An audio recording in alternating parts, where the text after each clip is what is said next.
نبی پاک صلی اللہ تعالی علیہ وسلم نے یوں بیٹھے بیٹھے ایک دن صحابہ سے فرمایا یار روز نہ بیٹھے رہا کرو، وقفے سے ملا کرو۔ کچھ لوگ زیادہ ساتھ رہنے لگتے ہیں تو ادب نہیں نہ رہتا، ان کو احساس نہیں ہوتا کہ میں کیا کر رہا ہوں۔ تو نبی کریم صلی اللہ تعالی علیہ وسلم نے صحابہ کے مجمع پہ نظر ڈال کے فرمایا، حضور فرمانے لگے روز نہ ملا کرو، وقفے سے ملنے سے محبت بڑھتی ہے۔ حضرت صدیق اکبر بھی مجمع میں بیٹھے تھے، وہ بھی 3 نمازوں میں نہ آئے تو پیچھے ہی نماز پڑھ کے چلے گئے۔ ایک روایت ہے عصر مغرب عشاء، اور دوسری جگہ لکھا کہ نہیں ظہر عصر مغرب تھی، پیچھے نماز پڑھی چلے گئے، پھر عصر پڑھی چلے گئے، پھر مغرب پڑھی، اور حضور نے ظہر کے بعد حضرت انس بن مالک سے پوچھا ابو بکر نہیں آئے؟ پھر عصر کے بعد پوچھا ابو بکر نہیں آئے؟ پھر مغرب کے بعد پوچھا ابو بکر نہیں آئے؟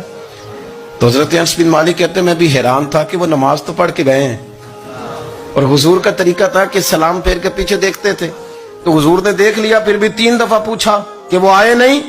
سمجھے میری بات کو؟ حضور فرما رہے ہیں نماز پڑھنے تو ساری دنیا ہی آتی ہے، وہ تو اسپیشل آیا کرتا تھا، وہ آیا نہیں جناب صدیق اکبر۔ تو حضرت انس کہتے میں نے جا کے دروازے پہ دستک کی، حضرت انس قریب رہتے تھے نا حضور کے، تو نبی پاک کے لاڈلے تھے، تو پھر لوگ بھی ان کا لاڈ دیکھتے تھے کہ یہ حضور کا قریبی ہے۔ تو کہتے میں نے دروازے پہ دستک دی تو حضرت ابو بکر صدیق فرمانے لگے کیسے آئے ہو؟ میں نے کہا یار آپ چنگے سیانے بندے، حضور نے 3 دفعہ پوچھا ہے، 3 دفعہ پوچھا ہے۔ تو حضرت سیدنا ابو بکر صدیق دوڑے آئے، حضور حکم ہو؟ نبی کریم نے فرمایا یار سارا دن تو نظر ہی نہیں آیا، تو کدھر تھا تو؟ سارا دن ملا ہی نہیں۔ اللہ کرے آپ کے اس جملے کے حسن کی سمجھ آئے۔ آپ دیکھیں جو چاشنی یہاں ٹپک رہی ہے، جو وقار یہاں ٹپک رہا ہے، ذرا اس کا مزاج کو دیکھیں، اور یار تو نظر ہی نہیں آیا سارا دن۔ تو حضرت صدیق اکبر کہتے ہیں کوئی بات بھی نہیں تھی پر میں رو پڑا۔ میں نے کہا حضور آپ نے تو فرمایا تھا کہ ذرا وقفے سے ملا کرو، محبت بڑھتی ہے۔ تو حضور فرمانے لگے ابو بکر میں نے کہا تھا پر تجھے تو نہیں نہ کہا تھا، تو کوئی اور تھے جن کو کہا تھا، تجھے تھوڑا کہا تھا، اور اتنے بڑے جملے نہیں ملیں گے۔ رسول کریم فرمانے لگے تو یہیں رہا کر، تو رہتا ہے تو میرا دل لگا رہتا ہے، یہیں رہا کر، میرے پاس رہا، تو نہ جایا کر یار، تو ادھر ہی رہا۔ او پانی پرن سہیلیاں رنگا رنگ کڑے، او سجنوں اسی تے پریا اس دا جانیے جس دا توڑ چڑھے۔ آپ اس لطف کو آپ حضرت عمر نے خط لکھا، وزیر خزانہ سے کہا کہ غریبوں کی لسٹ بنا کے بھیجو، میں انہیں کچھ میرے پاس مال آیا ہے تو میں بانٹنا چاہتا ہوں۔ تو وزیر خزانہ نے جب لسٹ بنائی تو 4تھے نمبر پہ گورنر کا نام بھی لکھا تھا۔ کہنے لگے حضور میرا گورنر بھی بڑا غریب ہے۔ حضرت عمر نے وہ نام پڑھا تو وزیر خزانہ کو طلب کیا، فرمایا تمہارا گورنر بھی غریب ہے؟ کہا حضور 4تھے دن کے بعد ایک روٹی کا ٹکڑا کھاتے کل دیکھا ہے، اور حضور ان کے وجود پر جو کپڑے ہیں اب جگہ نہیں بچی پیبند لگنے کی۔ گورنر صاحب کہا جناب کوئی شے نہیں گورنر کے پاس۔ حضرت عمر فاروق نے 1000 دینار دیا اور خط لکھا کہ یار تو نے مجھے بتایا ہی نہیں، کسی نے بتایا کہ کپڑا لینے کے پیسے نہیں تو میں پیسے بھیج رہا ہوں، اپنی ضرورت پہ استعمال کر۔ وہ غلام پیسے لے کے آیا، دروازے پہ دستک ہوئی تو حضرت سعید بن عامر کی زوجہ کہنے لگی کون ہے؟ کہا مجھے امیر المومنین عمر نے بھیجا ہے، گورنر صاحب سے ملنا ہے۔ زوجہ کہنے لگی امیر المومنین کا پیغام آیا ہے۔ جناب سعید بن عامر دوڑے، دروازہ کھولا، بسم اللہ خیریت تھی؟ تو خط دیا، حضرت عمر نے خط لکھا ہے کہ آپ کے پاس تو کپڑوں کے پیسے نہیں تھے، بتایا ہی نہیں۔ پھر 1000 دینار دیا تو حضرت سعید بن عامر کہنے لگے انا للہ و انا الیہ راجعون۔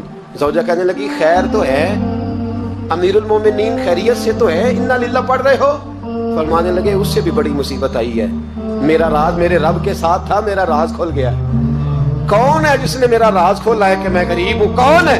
اور فرمانے لگے دیکھو جب سے حضور کا کلمہ پڑھا میں نے دنیا کو قریب پھٹکنے نہیں دیا، دولت کو دل میں جگہ لینے نہیں دی۔ عمر نے کیا سمجھا ہے؟ 1000 دینار مجھے بھیج دیا۔ عمر شاید سمجھنے لگے ہیں کہ میں دنیا کی طرف توجہ کروں گا۔ غلام کہنے لگا حضور آپ کو پتہ ہے نا امیر المومنین کے جلال کا، تو مہربانی فرمائے ذات پہ استعمال کرے۔ فرمایا اچھا چلو ٹھیک ہے ذات پہ استعمال کر لے۔ دروازے پہ کھڑے ہو کے آواز لگائی غریب سارے آ جاؤ، غریب سارے آؤ، غریبوں آؤ۔ سب غریب آ گئے، 1000 دینار وہیں بیٹھے بیٹھے بانٹ دیا۔ خادم کہنے لگا حضور یہ کیا ہے؟ فرمایا تم نے کہا تو تھا ذات پہ خرچ کر لو، یہ میں نے ذات پہ خرچ کیا ہے، جب صبح قیامت میں جاؤں گا تو یہ پیسے میری ذات کے کام آ جائے، یہ میری ذات کے کام ہیں، یہ ذات پر ہی تو خرچ کیا ہے۔ وہ غلام کہتا ہے میں واپس آیا، حضرت عمر سے آ کے کہا کہ سعید تو بڑا اعلیٰ ہے۔ حضرت عمر کہنے لگے صرف سعید نہیں، جس نے بھی مصطفیٰ کا کلمہ پڑھا ہے۔ کہا حضور نہیں میں نے تو انہیں دیکھا ہے. کہنے لگے چل 2-4 اور بھی دیکھ لے. 400 دینار دیے. کہنے لگے جا ابو عبیدہ بن جراح کو تحفہ دیا.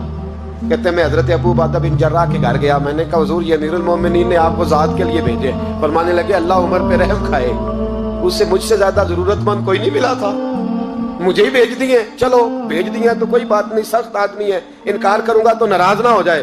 کہتے ہیں اسی وقت اپنی کنیز کو بلایا. کہنے لگے جا 6 اسے دے آ, 5 اسے دے آ, 10 اسے دے آ. کہتے ہیں بیٹھے بیٹھے 400 بانٹ دیا. میں واپس آیا تو حضرت سیدنا عمر نے 400 اور دیا. فرمایا جا معاذ بن جبل کو دے آ. کہتے ہیں میں حضرت معاذ بن جبل کے پاس گیا. میں نے کہا امیر المومنین نے آپ کے لیے بھیجے ہیں. فرمانے لگے بڑا اچھا ہوتا اگر عمر میرے ایمان کا گواہ بن جاتا, بڑا اچھا ہوتا اگر مسجد میں بیٹھ کے میرے لیے دعا کر دیتا. یہ اس نے کیا کیا, پیسے بھیج دیے. ہمارے رسول نے تو یہ چیزیں ہمارے قریب آنے نہیں دی. فرمایا اچھا آئے ہیں تو لاؤ. دروازے پہ بیٹھے بانٹنے لگے. سارے بٹ گئے تو بیوی نے اندر سے آواز دی. کہنے لگی حضور 2 دینار اگر دے دے تو میں آپ کے لیے اپنے لیے 1 کرتا لے آؤں 2 دینار.